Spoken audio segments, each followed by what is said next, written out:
Mbote Nabino bandeko na ngai na yesu surtout pour la situation ya élection ndenge eza koleka naza kobeta sete nakotia mpenza accent mpona likambo ya séparation entre Félix na Fayulu. Mais kozongela ngo silo mpona sabino que l'air est grave. L'air est grave. Makambo tu eza sikoyo na mesa ata basali ndenge nini mpo balekisa Shadari. Alors, séparation, il y a deux leaders, Félix na Fayulu, bazo pesa yeba beki pour personne ekoka ko réussir.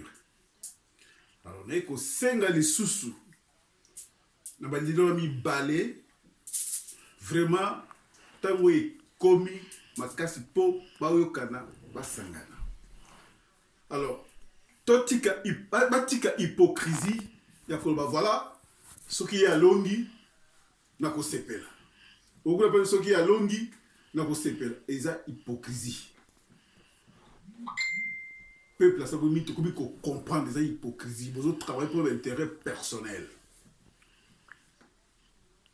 Vraiment soki bosala ngo pona binoté ngai lelo na fukami osenga bino pardon bosala ngo pona peuple tango ekomi grave bosala ngo pona peuple et surtout botala Rossi Tshimanga nde atika biso pona tanga ba misusu te soki bosala ngo vraiment bosala ngo l'esprit ya Rossi Tshimanga. Et puis alliance ya bino mi balona bo pesa mo kombo ya Rossi Tshimanga botika balamuka ba cash lamuka bolamuki lelo bozai kolala bolamuka ne siko kuna pe cash et ça ne sert à rien. Mais ceux qui vont cotiser bolingo bo honorer esprit ya Rossi Tshimanga boye bake match esili lingomba na bino association wana bobimisi mutu moko bopesa kombo Rossi Tshimanga c'est fini match esili. Bon esprit eko salema esprit eko bima na élection bande ko ngai et salema notre mukili ya mbalo eko salema Shadari akobima na 0%. C'est une histoire pour prier aussi au téléma. Même Kabila a voté aussi. Espère aussi au Tindae qui a voté pour la Kaya aussi. Alors que depuis la Bikibo, Azokoma, Shadari, S, Sora Silisi et Bimi Félix. Oh! A Bandeli. Faut que ce dans le directeur soit fini à Shadari. Alors fini à ce moment il y a Fayulu ou bien Félix et Bimi. Donc il y a 0%. Même femme là est n'engemoko. Maintenant vous comprenez te. Boso banga Kabila soki ndeni. Kabila denga zana asa tiki pouvoir nanzela. Eza lokola anaconda.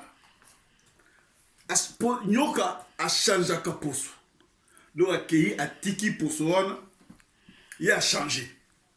Sikoyo Kabila kwa anaconda al milongoli poso na ya tiki pouvoir akeo seulement ka mususu. Bino siko opposant bozoya saka bo monika poso ça va te oh ça va là bozo banga banga yes ko kuna sa bozo na ye amela champagne na ye. Siko anaconda tango ko zonga pour que nous changer poso. Donc Kabila pouvoir ici azana na balongela pouvoir na mais siko tango comprendre que pouvoir ici vidé a jouer siko pour la costume na ya sika ya qui sans président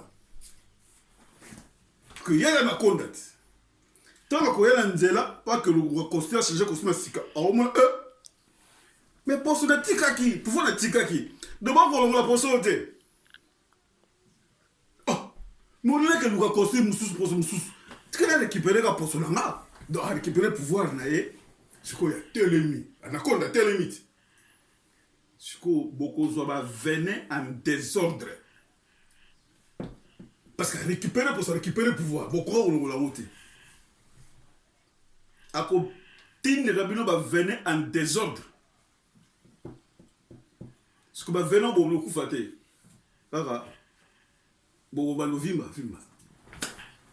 Donc s'il vous plaît bo sangana tanamo ekoki bo sangana.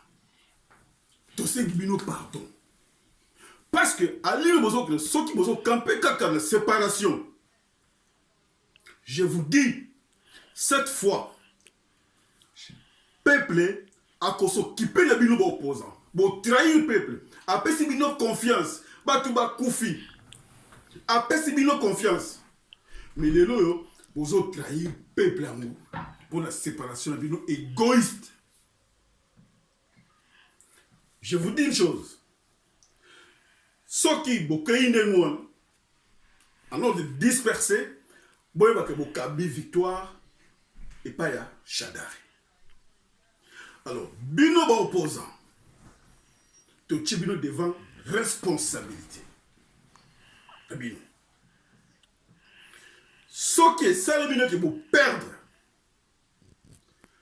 on va s'occuper de vous aussi. Au moment où il y a qui bata pouvoir, diaspora, à s'occuper qui là-bas moi. Pour moi, il y a côté, poto, c'est qui ben d'abika. Mais bino opposant, vous êtes libre. Parce que vous acceptez. Mais tant que vous acceptez bino, population, peuple congolais acceptez bino, après c'est bino confiance. Mais bino vous trahir siko. Boye bake, to kolanda bino siko comme tu as kolanda, bata pouvoir. Et comme siko bino, parce que tu peux bino. Confiance, bino, vous avez sakana sikoyo, na peuple. Vraiment, encore une fois, à Sengina, de Kawana, il est temps. Ngongango et Betty, Bolokana, Bosolola. Ceux qui vont l'inviter, ok, d'accord. Mais Bossa la tout beau pour la thé. Pour ceux qui vont poli,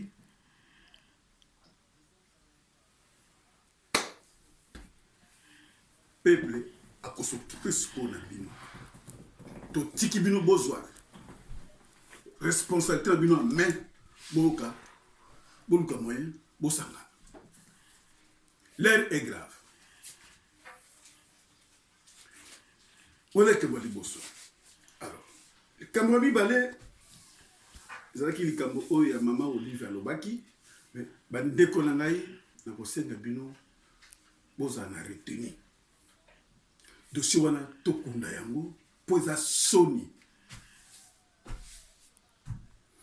et na koyebisa bata pouvoir s'il y avait un conseiller oyo atindaki apesaki mama Olive conseil ba bongo ba kamataye ba futaye de compte na final dehors pour azotia chef de l'état na saleté parce que mama Olive comme azali épouse chef de l'État. Elle mérite du respect. Si koyo, bazon qui c'est là, mon place si moko ba komi gotanga vinaye, oya kale kaki. Ce n'est pas bon. C'est une femme. Elle mérite respect en tant que femme. En plus, elle est une première dame.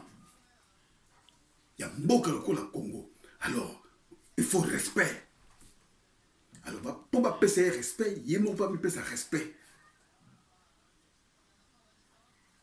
Soit qui, il y a une stable dans la vie conjugale, c'est ce problème qui paye à yo. C'est la honte. Bande Konangaï, Tokanga dossier. Alors, soit qui paye maman à cause de l'élégance, a retiré Maloba et Alobaki. et que ça, le peuple congolais, nous avons grand plaisir à ce que mon nene na ye qui maman. Azali n'importe qui te maman, azali n'importe qui te, alors du respect. Vraiment, retirer ma parole na yona et vous allez très bien pour la moko. Tout ça que bayre. Zonga la sima consulter base. Puis ça va retirer là haut, ça va bien. Et puis le kamsolo baki, maman lobaki ya kubimisa bato to bayaka kozwa mbongo et pas ya mobali na ye. Mobali na ye aye bakazali n'importe qui te. Il y a des secrets d'état. On meurt avec. To makamba musala mobali na ye. Sko ba secret elinge bima. Mais pourquoi le baki a monté tant bato bayaki? Maman, s'il vous plaît, avec beaucoup de respect, tout tika dossier wana c'est pas bon. Ils ont baby ça. Depuis ta son, il y a mobali na yo, mobali na chef de l'État. Papa ya bak union sur Congo. Ils ont mérité respect. Vinaye, le musala, il y a secret, il faut tika la secret. Bim ça li banda bo, ce n'est pas bon. On veut ça politique, il faut ça politique, alors maîtrise la politique, il fait ça. Olenge ko balelo yango wana bande ko na boutique malamu ko sambela ka na prière espiar aussi siko zo ngeba lubima etambola Félix Fayulu vous êtes responsable de venir du peuple congolais, ou soit vous trahissez le peuple congolais, ou soit vous aidez le peuple congolais. De Tikibino, vous réfléchir. Merci beaucoup. Au revoir.